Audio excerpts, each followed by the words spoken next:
Welcome to English as a Second Language podcast, number 14, Going to the Post Office.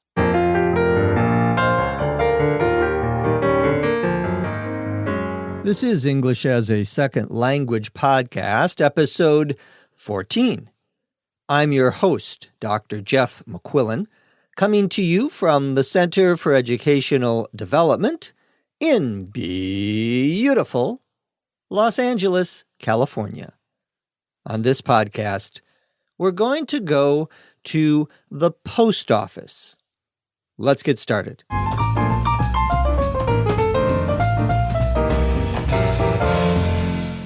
For me, things never go smoothly at the local post office. I've learned that if you want to mail a letter, you'll have no problems. But if things get more complicated than that, well, watch out. Yesterday, I went there to mail a small package and pick up a book of stamps. I wait my turn in line, and when I get up to the window, the clerk says, "What can I do for you?" "Well," I say, "I need a book. No, make that a roll of stamps. And I need to send this package priority to San Francisco." "You want insurance with that?" he asked me. I don't know. What do you recommend?" "Well," he says, "you can send it priority with tracking if you want to see when it gets there. You can send it insured if the contents are valuable, or you can do both." "Okay, I'll take the insurance." "Then step aside to fill out the insurance form," he says, "and bring it back to me when you're finished." With that, I was waved aside to fill out my form. "Next in line," the clerk calls. When I finish filling out the form, I wait patiently until the gentleman being waited on in front of me is finished, and then step back up to the window. "Sorry," the clerk says, "I'm on break now. She can help you at the next window." Maybe it would be quicker just to drive my package to San Francisco.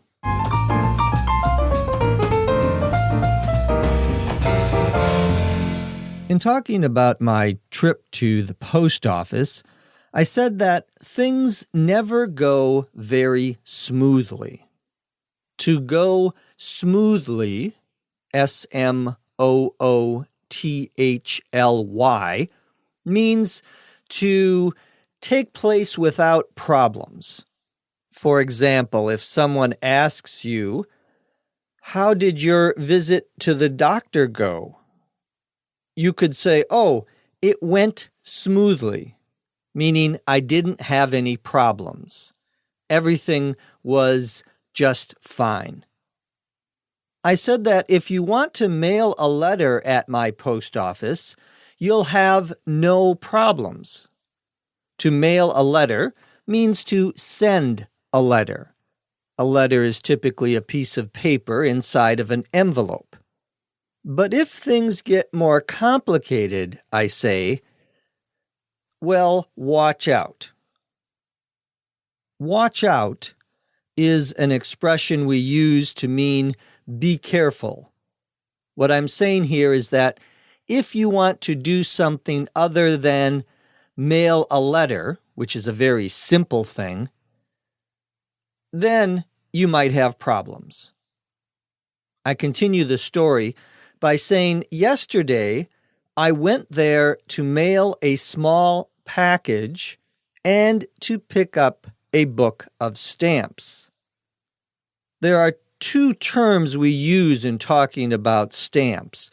One is a book of stamps, and the other is a roll, R-O-L-L, of stamps.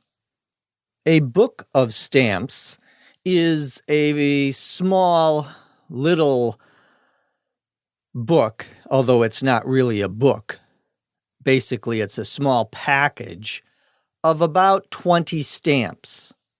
A roll of stamps has 100 stamps, but all of the stamps are connected to each other and they're wrapped around until they're in a small circle, what we call a roll. I said that I wanted to pick up or buy a book of stamps. I also said I want to mail a small package. A package, P-A-C-K-A-G-E, is something you are sending that is bigger than a simple letter with an envelope. A package is usually in a box, a small box, a large box, any kind of box. You send a package when you are sending something usually larger than can fit into a small envelope. Then I began to tell the story of what happened exactly at the post office. When we tell a story in English, we many times use something called the historical present, which is the present tense of the verb, even though you are talking about something in the past. Historical comes from history, something that has happened already. Even though I'm describing something that happened in the past, in this case, it was yesterday, I still use the present tense in telling the story. The idea is that it gives it a little more immediacy. It feels like it's happening right now. So in telling the story, I begin by saying, I wait my turn in line.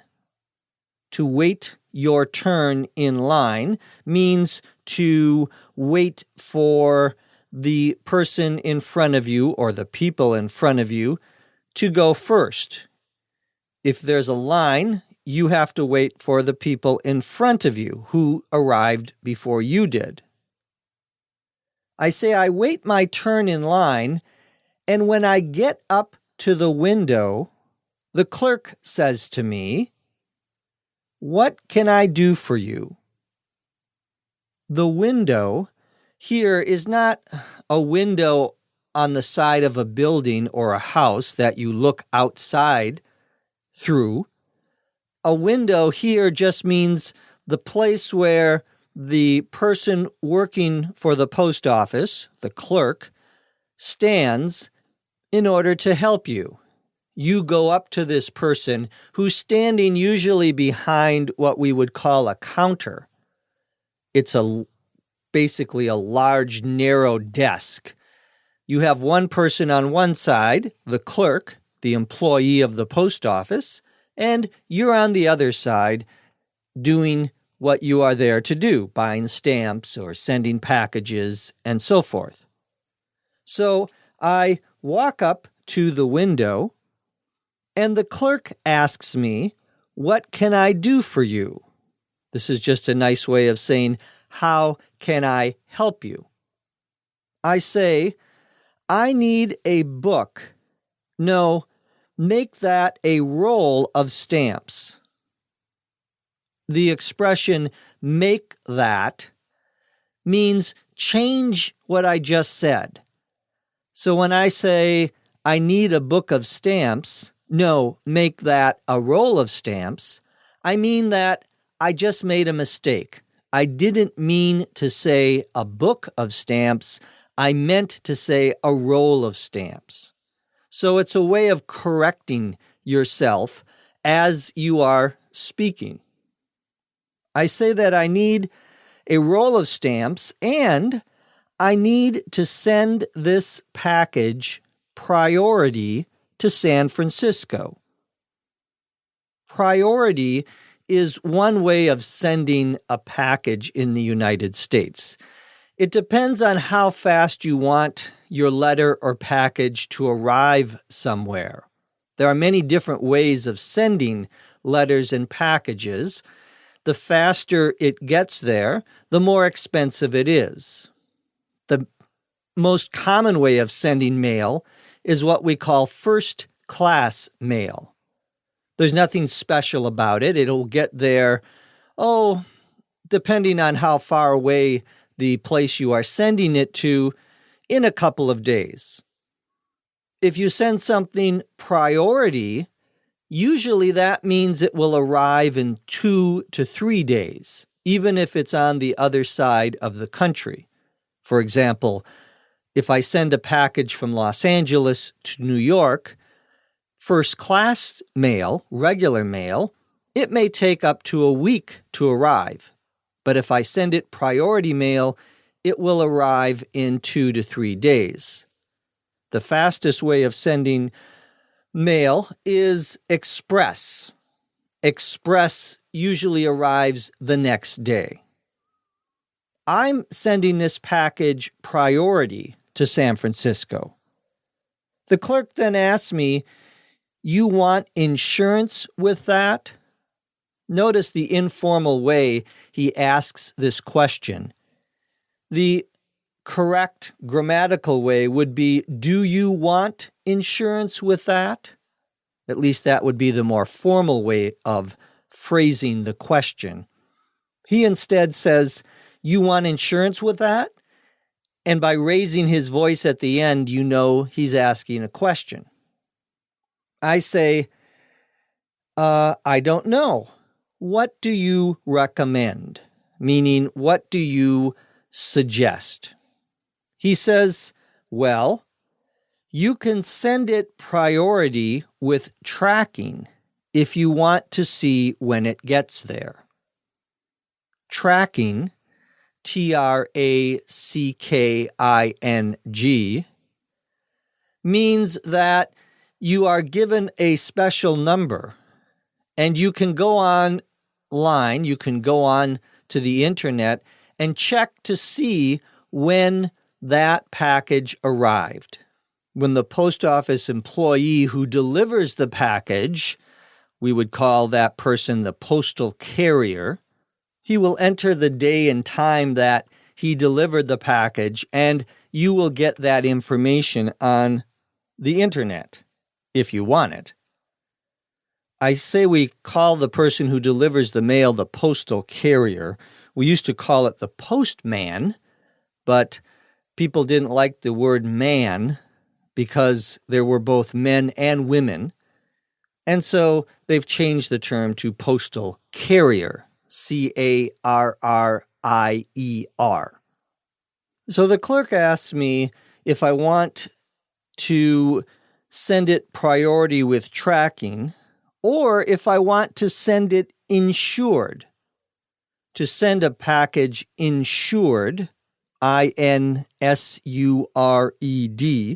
means that you buy a special kind of insurance policy. So if something goes wrong, if the post office loses the package, you will get money back for your package. You only want to do that if the contents of your package are valuable. Contents refers to what is inside of the package, what you are actually sending. It could be a bottle, it could be a shoe, it could be a computer. Valuable means that it is worth a lot of money. I decide that I'll take the insurance, meaning I will buy the insurance. The clerk then says, "Step aside to fill out the insurance form." To step aside, ASIDE, is a two-word phrasal verb, meaning to move to one side of where you are standing right now so that someone else can walk up and be helped. We would use this expression in a situation like this where you have a line of people waiting to be helped by a clerk or an employee of some organization.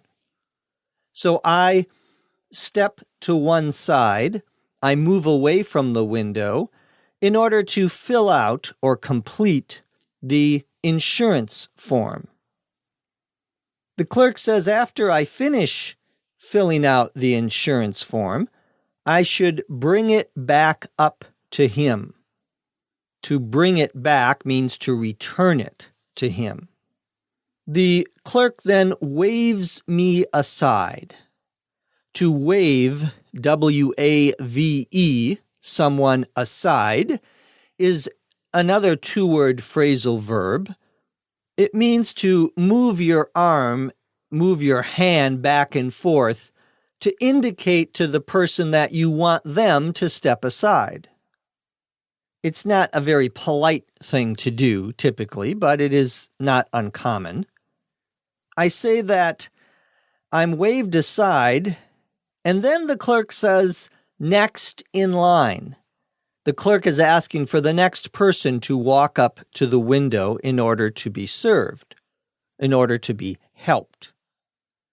Then I finish filling out the form, and I wait patiently until the gentleman, the adult man, being waited on in front of me is finished. To be waited on means that someone is helping you. So there is a person in front of me at the window who is being helped by the clerk. I'm waiting for this man to finish what he needs to do so that I can then be helped. When he finishes, I step back up to the window. That means I walk back up to talk to the clerk. The clerk says, however, "Sorry," meaning I'm sorry, "I'm on break now." To be on break, B-R-E-A-K, means that you are not working anymore, that you are taking 15 or 20 minutes to relax. In most jobs, if you work more than 4 hours, you get a break. You get to stop work in the middle and relax a little. That's what the clerk is going to do. He says that the person next to him at the next window can help me. I end the story by saying, maybe it would be quicker, maybe it would be faster, just to drive my package to San Francisco. I'm saying that it's taking so long to mail my package, it would be quicker just to drive it from Los Angeles to San Francisco, which takes about 6 or 7 hours. I'm making a joke, of course. Now let's listen to the story, this time at a normal speed.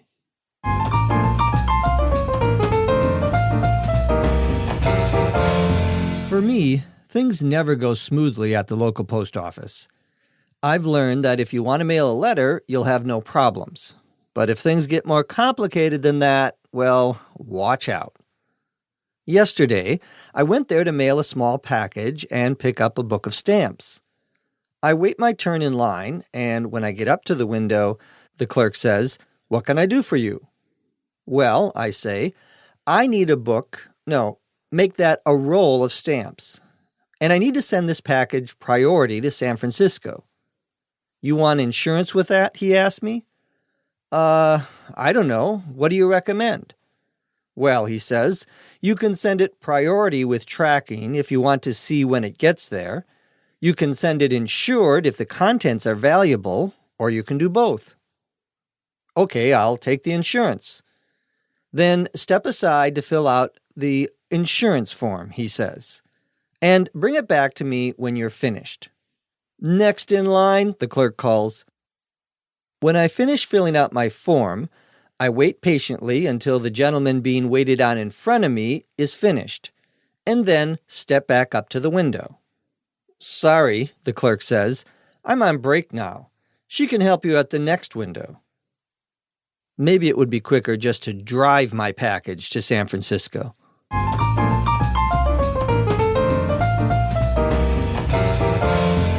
Thanks to our wonderful scriptwriter, Dr. Lucy Say, for her wonderful script.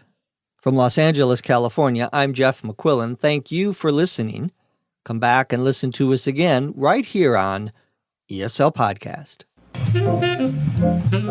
English as a Second Language podcast is written and produced by Dr. Lucy Say, hosted by Dr. Jeff McQuillan.